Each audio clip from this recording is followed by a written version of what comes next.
korban hacker. Jadi channelnya ceritanya kena hack. Sobat Jejak Alam.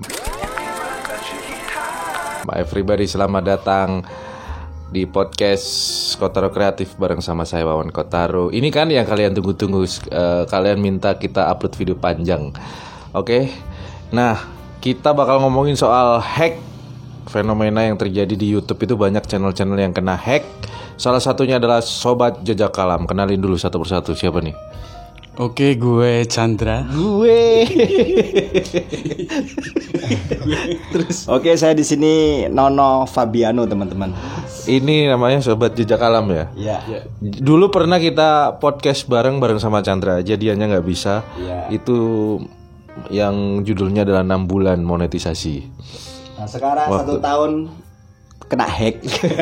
1 tahun kena hack.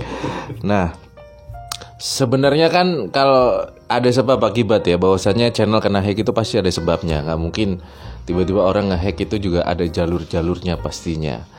Nah, tapi sebelum kita tanya kronologinya, itu kita ngebahas tentang Sobat Jejak Alam ini. Sobat Jejak Alam ini tentang apa nih channelnya?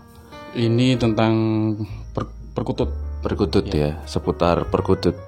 Udah berapa lama channelnya? Udah berapa tahun nih? Sudah 2021 awal kita. 2021. Iya, insyaallah 2021. 2021 awal ya. Iya. Monetnya itu 2021 ya. Channel lama, terus tiba-tiba nggak pernah upload ya. Bulan apa tuh? Mulai bulan apa?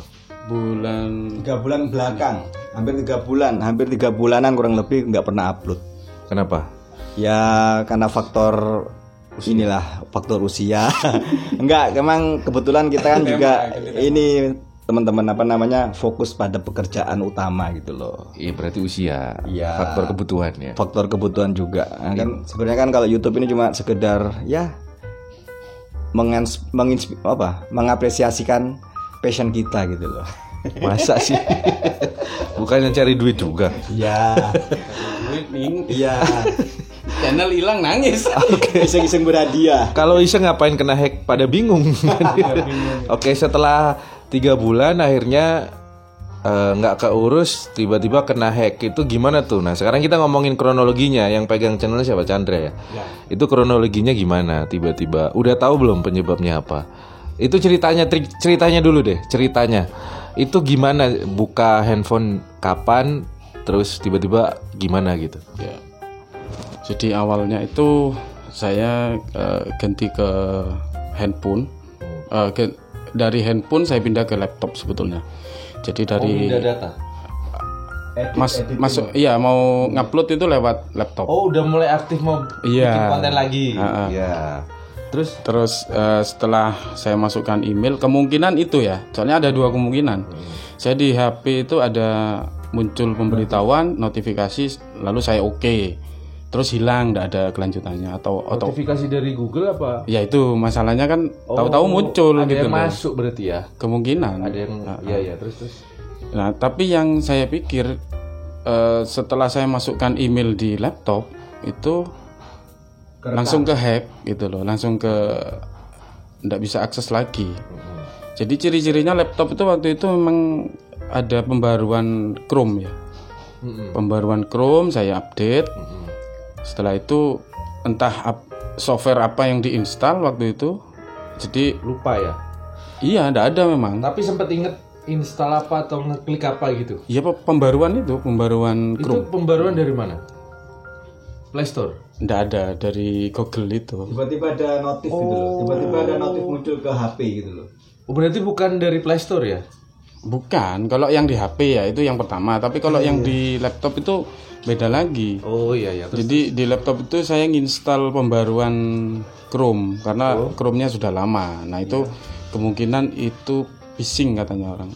Jadi Chrome palsu lah. Palsu ya. Nah itu yang saya klik. Akhirnya nginstal satu software yang sudah saya uninstall. Nah itu ternyata itu kemungkinan itu juga. Karena bedanya kalau saya buka laptop itu berat laptop. Tiba-tiba berat. Terus ada kayak ngeklik itu kayak ada jejaknya gitu. Kayak air setum. air disentuh. Oh, ada itunya. Iya, jadi Sampai ada itunya. Iya, saya Wah, ngeklik, parah. oke gitu, tik, nanti ada kayak air gitu.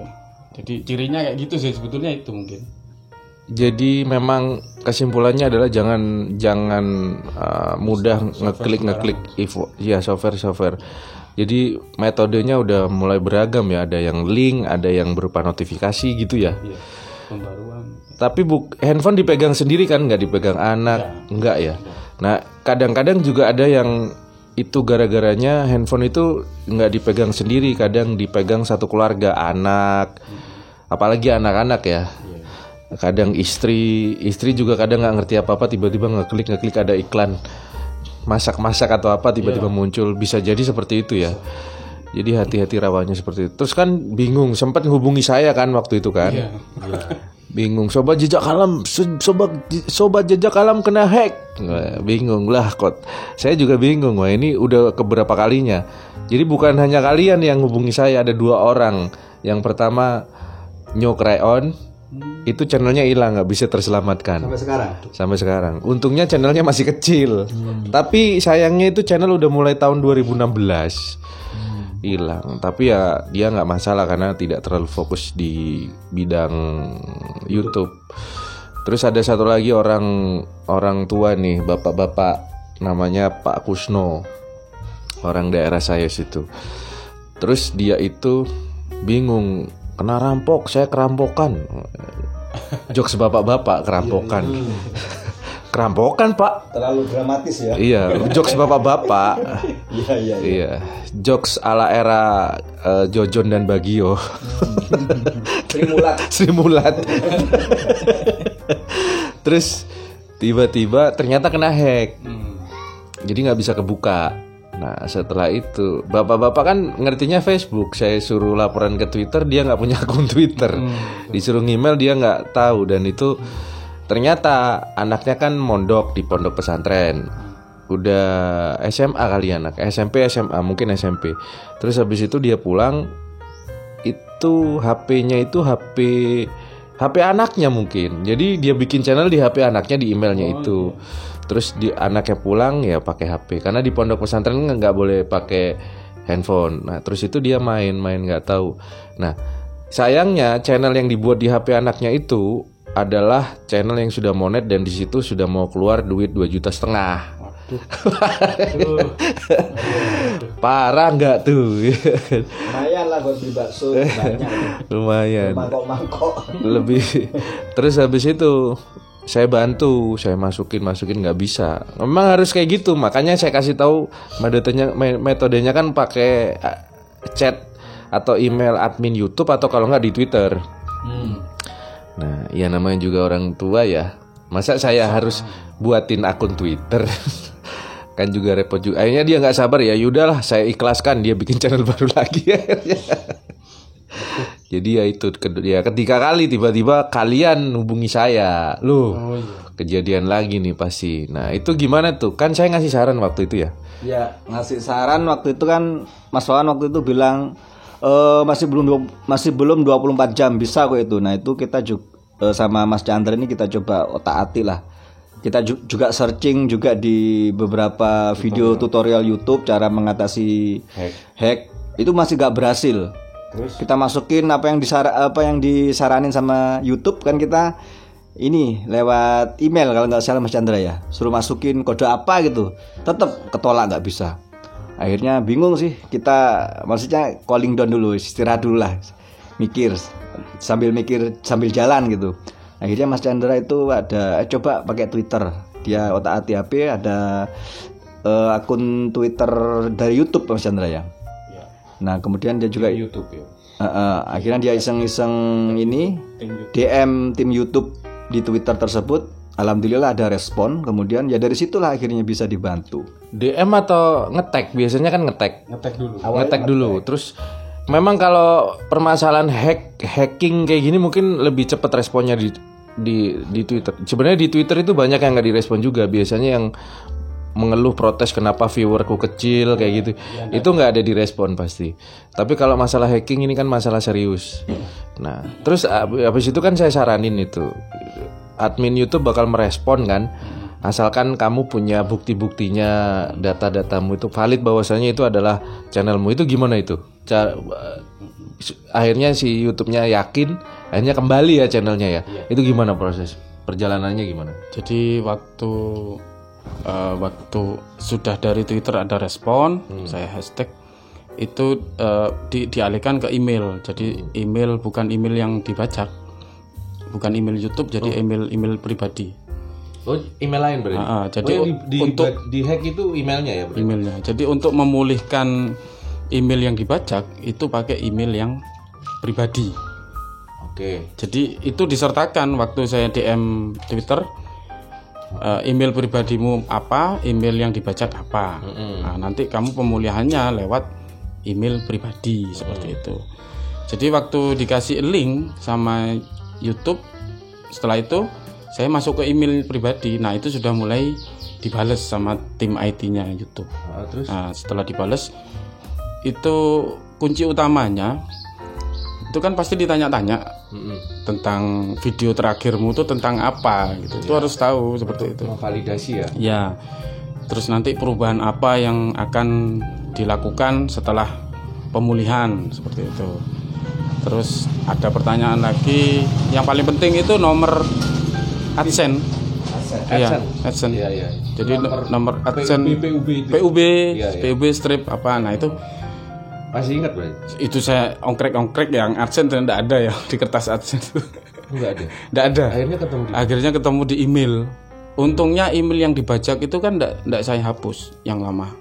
Jadi masih ada. Email Sobat Jejak Alam itu masih ada. Bisa lihat gitu loh. Cuman kita nggak bisa masuk. Jadi pertama kali email dari iya. AdSense tuh ada. Pertama kali AdSense email itu ada nomor AdSense-nya itu ada. Nah, itu dimasukkan. Untungnya nggak terlalu jauh. Masuknya nggak terlalu jauh itu ya. Ada. Mumpung masih 24 jam ya. Iya, betul. Itu kalau udah seminggu nggak tahu itu mungkin agak susah. Terus Mungkinan. terus gimana? Ya, ada balasan. Oh ya benar. Berarti channel Anda memang sudah dibajak. Ada lokasinya di mana yang dibajak. Membaca. Terus Di mana yang enggak tahu itu. Enggak dikasih tahu. Cuma dibajak, channel Anda akan dirubah gini, terus AdSense Anda juga dibajak. Enggak bisa ngakses saya sudah. Aksesan ditutup. Dan bahkan emailnya itu bukan gmail.com. Apa itu? Emailnya diganti apa itu? Lupa juga saya. Wijak kayak Afrika gitu. Wijak. Iya. .gm tak apa gitu kan. Jadi sudah diverifikasi benar, itu memang benar channelnya kita. Mereka yakin, tim IT ngasih link untuk pemulihan. Akhirnya sudah. Berapa lama itu setelah laporan? Cepet kok. Kalau pokok dari itu kita bales, mereka cepet. Karena kan ada timnya banyak soalnya di situ. Untuk keamanan password nih, dulu passwordnya itu pasti mudah, nggak ada tanda baca atau apa, itu nggak ada. Udah ada. Akhirnya diganti, sekarang agak ribet, dipersulit ya. Dipersulit. Sudah paham kan? Ya, agak panjang. Ada tanda bacanya nggak? Enggak, tetap. Kalau bisa kasih tanda baca, karena kalau angka dan huruf itu hacker bisa ngebaca. Tapi kalau tanda baca, titik, koma, hashtag, bintang yang gitu-gitu, kayak garis miring itu agak susah. Itu info ini dari teman-teman IT, teman-teman saya. Itu yang ngajarin saya. Makanya dikasih titik, koma, petik gitu ya. Iya, jangan sampai passwordnya itu sama dengan nama channel. Nah, itu agak susah. Agak mudah kebaca, biasanya sih kayak gitu. Terus setelah pertanyaan yang tadi dari si YouTube-nya kan bertanya, setelah ini bisa dipulihkan perubahan apa? Maksudnya perubahan kayak gimana? Apa yang harapan kamu atau gimana? Bukan perubahan, apakah nama channel mau diganti atau terus perubahan apa ya? Enggak ada itu. Cuma ya mereka itu sempat bertanya 3 kali kalau perubahan itu. Jadi mau diganti apa perubahan yang akan dilakukan setelah pemulihan? Itu tanya terus. Jadi harus konsisten jawabannya. Waktu itu memang saya harus jawab. Waktu itu saya jawab, saya akan ganti password. Terus saya akan satu password, yang kedua saya ganti metode 2 langkah itu. Iya. Jadi lewat verifikasi HP sama verifikasi nomor. Nomor sama ya. Ada kode-kodenya itu ada sebelah. Nah itu yang sering ditanya 3 kali itu. Saya 3 kali Cok. Jadi dikirim sama jawabannya itu. Valid Artinya ternyata. harus sama. Iya, ya emang itu memang. Jadi akhirnya, tapi sempat sama hackernya nggak dihapus ya video. Biasanya itu kalau si teman saya si Nyo itu videonya dihapus terus diganti video lain. Oh, Masih belum ya berarti. Tapi sebenarnya kalau sudah kembali itu video meskipun dihapus sama hacker itu bisa dikembalikan sama YouTube sebenarnya. Jadi karena meskipun video kita dihapus di YouTube itu di servernya itu masih ada, tampilannya aja hilang sebenarnya kayak gitu. Jadi itu keamanan dari YouTube. Nah dari sini gimana? Kira-kira puas nggak dengan tim YouTube yang memberikan solusi? Puas nggak? Sempat pesimis nggak awal-awal kemarin? ya awal-awal pesimis. Soalnya kan di awal itu kita kan email lewat bantuan Google kan. Tapi responnya kurang. Akhirnya Karena mungkin terlalu banyak ya. Pembatasan juga nggak bisa email ke sana kan, no reply itu kadang. Oh iya. Iya, no reply. Oh jamnya mungkin ya. Iya terus dari Twitter itu, dari Twitter cek itu cepet. Twitter ke mana itu? Ke email pribadi itu cepet. Jadi prosesnya memang kayaknya IT-nya nggak satu itu. Jadi setiap jam meskipun saya ngirim sekarang nanti 2 jam lagi dibales. Jadi saya tunggu memang itu cepet prosesnya. Pakai bahasa Indonesia? Awalnya yang di Twitter itu pakai bahasa Inggris. Iya. Nah, terus yang kedua saya pakai bahasa Indonesia. Ternyata tim YouTube itu ada yang pakai bahasa Indonesia. Jadi dia bales saya bisa berbagai puluh bahasa seperti itu. Emang di Twitternya sendiri di bio-nya kan ada melayani Arab, Korea, ada Indonesia juga. Tapi ada beberapa negara yang mungkin pakai bahasa Inggris ya. Emang bisa pakai bahasa Inggris. Jadi buat teman-teman, buat everybody yang lagi nonton kena hack, Twitter ya solusinya ya. Twitter aja. Dan nggak usah bingung-bingung pakai bahasa Inggris ya. Tim YouTube. Jadi langsung pakai. Twitternya ini teman-teman. Tending. Enggak lah. Dia dibilang. Twitternya YouTube-nya. Nambahin pekerjaan ini. Jadi kayak gitu ya. Iya. Dan akhirnya selesai. Terus kedepannya gimana untuk pengamanan atau security dari channelmu ini Sobat Jejak Alam? Gimana ini? Bakal nggak diapain untuk mengamankan? Biar nggak kecolongan lagi. Intinya saya nggak install software itu lagi. Saya lebih hati-hati gitu loh. Mungkin saya tahu kalau ngeklik nggak sembarangan juga gitu loh. Di HP juga. Jadi itu saya uninstall semua softwarenya sudah nggak ada. Jadi saya bersihkan lagi. Yang lebih berbahaya lagi itu kalau tertaut kayak gitu. Iya. Untungnya nggak sampai ke rekening yang kena hack. Iya itu yang kamu sampaikan. Iya, untungnya rekening. Langsung ganti password, tak ganti waktu itu. Itu kalau kamu nggak responsif, kemungkinan besar bisa masuk. Karena pada intinya internet itu nggak ada yang aman. Betul. Kitanya cuma bisa waspada. Orang gedung pemerintahan aja bisa dihack. Dulu masih ingat nggak pemerintahannya Pak SBY? Dan itu dihack, dan yang dihack adalah anak daerah kita. Iya, warnet sini. Iya betul. Sama. Waktu itu, dan yang ngehack itu Ini dia orangnya. itu ceritanya anak iseng bro. Itu temennya temanku. Aku bukan punya temen IT yang ngerakit PC-ku, yang ngajarin segala macamnya. Nah ternyata dia temennya, dia itu iseng, dia itu taruhan sama temennya. Kamu bisa nggak ngehack Istana Negara zamannya SBY? Ternyata bisa. Akhirnya gimana? Ketangkep nggak anaknya? Akhirnya ceritanya itu dia ketangkep malam-malam. Dia kan penjaga warnet. Penjaga warnet, tiba-tiba ada orang masuk, diciduk, dia dimasukin di mobil, hilang setelah itu. Dan sampai sekarang hilang. Karena kabar iya. Kayaknya jadi IT dia. Iya. Emang anak-anak kayak gitu akhirnya disekolahkan. Iya. Ya, tapi sayangnya nggak punya privasi lagi. Dia nggak bisa ketemu keluarganya karena aset negara jadinya. Jadi bahaya anak-anak seperti itu kalau nggak dikarantina. Jadi seperti itu. Terus jadi keamanan itu penting ya. Ya. Tips dong buat teman-teman, buat everybody yang lagi nonton. Kan lagi marak nih hacker-hacker channel. Bahkan channel-channel artis juga kena hack ya, bukan hanya kita. Channel artis loh, artis-artis loh. Mungkin artis enaknya mungkin deket sama orang YouTube ya. Karena artis ya, binaan YouTube langsung pasti asetnya YouTube. Dan mereka juga deket di kantor Google. Nah, khususnya untuk kita orang-orang daerah pasti kan nggak semudah itu, nggak punya privilege. Nah, tipsnya apa dong dari pengalaman kalian ini soal pengamanan? Intinya kan tidak ada yang aman di internet. Kita cuma bisa waspada. Gimana? Ya itu tadi tipsnya, jangan sembarangan ngeklik.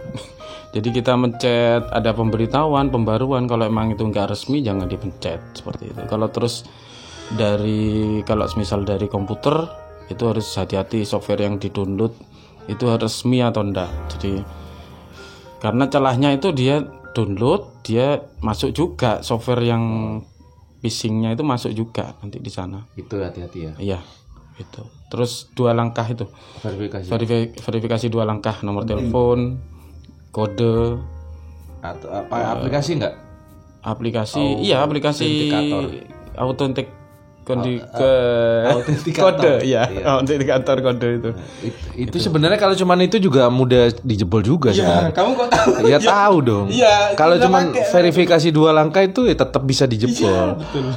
Kalau kita Pakai itu. kalau iya pasti. Karena syarat monet kan itu juga. Iya. Nah, kalau misalnya tetap kita ngeklik link segala macam nggak dikenal, makanya YouTube kan memberlakukan peraturan baru juga. Tanggal 31 Agustus 2023 kan komen sudah nggak ada linknya nantinya. Ya itu, karena banyak itu kan, karena semenjak ada shot marak phishing, hacker-hacker yang berkeliaran karena perkembangannya seperti itu. Oke deh, selamat buat teman-teman sobat jejak alam udah aman. Dan dari sini mungkin bisa kembali berkarya. Asik. Jadi kalian akhirnya yang malas-malasan karena hacker ini bukan musuh tapi motivator kalian ya. akhirnya tambah semangat. Bukan tambah semangat, kalian khawatir lebih tepatnya. Nah, untuk kedepannya gimana nih sobat jejak alam? Ini kan lagi rame-rame shot. Katanya fokus di shot nih sekarang. Ya kayaknya ya sih, untuk sementara ini kita fokus di shot dulu. Kita kejar subscriber. Siapa tahu nanti ya beberapa bulan ke depan bisa nyampe ke 100. Kita penasaran nih sama yang namanya silver bottom. Silver play button. Iya. Button bukan bottom. Bottom. Kalau bottom itu SpongeBob bikini bottom. Bikini bottom. Ya mungkin seperti itulah. Makin semangat aja bikin kontennya nanti. Oke, everybody. Jadi itu tipsnya. Jadi intinya adalah tidak ada yang aman di internet. Yang ada kita hanyalah waspada. Thank you sobat jejak alam.